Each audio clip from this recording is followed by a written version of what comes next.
नमस्कार। प्रभु का धन्यवाद हो, प्रभु की स्तुति हो। परमेश्वर महान है और प्रियो परमेश्वर का धन्यवाद करते हैं। एक बार फिर परमेश्वर ने मौका दिया आप सबसे बातचीत करने का।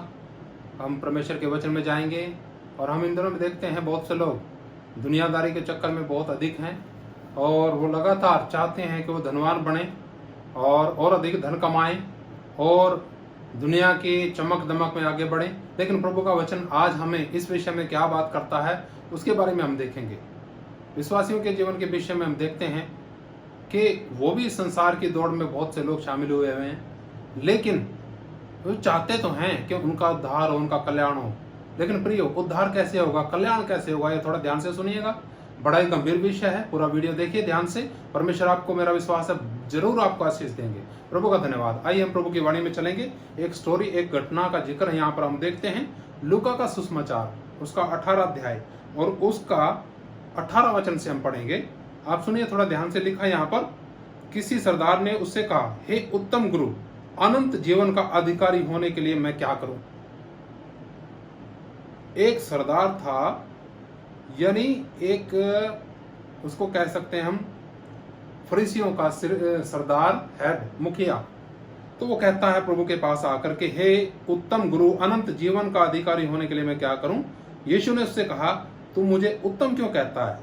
कोई उत्तम नहीं, केवल एक, अर्थात परमेश्वर। तू आज्ञाओं को तो जानता है, व्यभिचार न करना, हत्या न करना और चोरी न करना, झूठी गवाही न देना, अपने पिता और अपनी माता का आदर करना। उसने कहा, मैं तो इन सब बातों को लड़कपन ही से मानता आया हूं।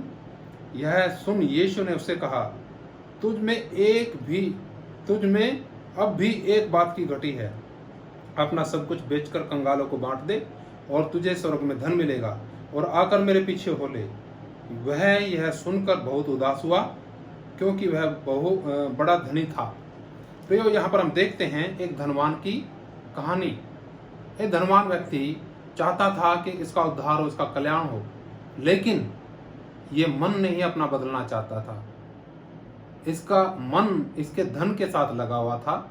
वही बात प्रभु जी ने देख करके इसको बोला कि क्या कर, अपना सब कुछ बेच दे और कंगालों को बांट दे और मेरे पीछे हो ले। ये उदास होकर के चला गया। ये सारी बातें करता था, लेकिन एक बात प्रभु यीशु मसीह जी ने इसके जीवन के अंदर पकड़ी।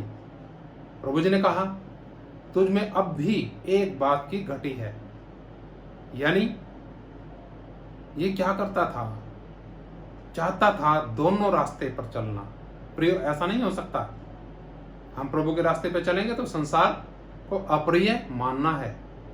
अगर हम संसार के रास्ते पर चलेंगे तो प्रभु अप्रिय अपने आप हो जाएगा। देखिए आगे प्रभु जी ने इस विषय पर क्या कहा।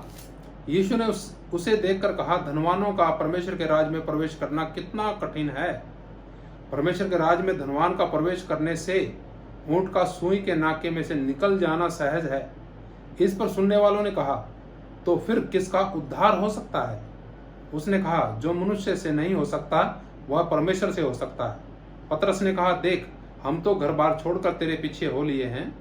उसने उनसे कहा, मैं तुमसे सच कहता हूं कि ऐसा कोई नहीं जिसने परमेश्वर के राज के लिए घर या पत्नी या भाइयों या माता पिता या बाल बच्चों को छोड़ दिया हो और इस समय कहीं गुना अधिक न पाए और आने वाले युग में अनंत जीवन। यहाँ पर प्रभु यीशु मसीह जी ने एक धनवान व्यक्ति को लेकर के बहुत बड़ी बात आगे समझाई। मैं इसको दोबारा रिपीट नहीं करना चाहूंगा। अगर आप दोबारा सुनना चाहते हैं तो रिवाइंड करके सुन सकते हैं हमारा वीडियो YouTube पर। लेकिन मैं चाहता हूं हर एक व्यक्ति का मन धन के साथ नहीं, परमेश्वर के साथ जुड़ जाए, परमेश्वर से प्रेम करे। परमेश्वर के लिए हर चीज त्यागने के लिए जो व्यक्ति तैयार है वो अपने प्राण को बचाता है।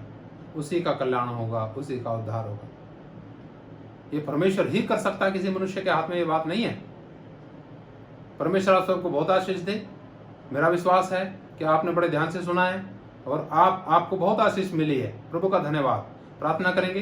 पिता, मैं प्रार्थना करता हूँ एक एक भाई के लिए, बहन के लिए, बच्चे, बुजुर्ग, नौजवान के लिए, जितनों ने आज की वाणी सुनी है। प्रभु, सबके सब प्यारे पिता, इस संसार के मोह माया, लोभ, लालच में नहीं, लेकिन आपसे प्रेम करें। प्रभु, आपके पीछे चलने पाए, एक मुसाफिर के समान अपना जीवन व्यतीत करके प्रभु अपने इस संसार की यात्रा को पूरी कर सके। प्यारे पिता, धन्यवाद पिता, सब सुनने वालों पर आपकी आशीष चाहते हैं। धन्यवाद के साथ प्रार्थना प्रभु यीशु के नाम से मांगते हैं, आमीन। पिता परमेश्वर आप सबको बहुत आशीष दे, सबको जय मसीह की। प्रभु यीशु मसीह बहुत जल्दी आने वाले हैं, हम सब तैयार रहें। मारनाथा।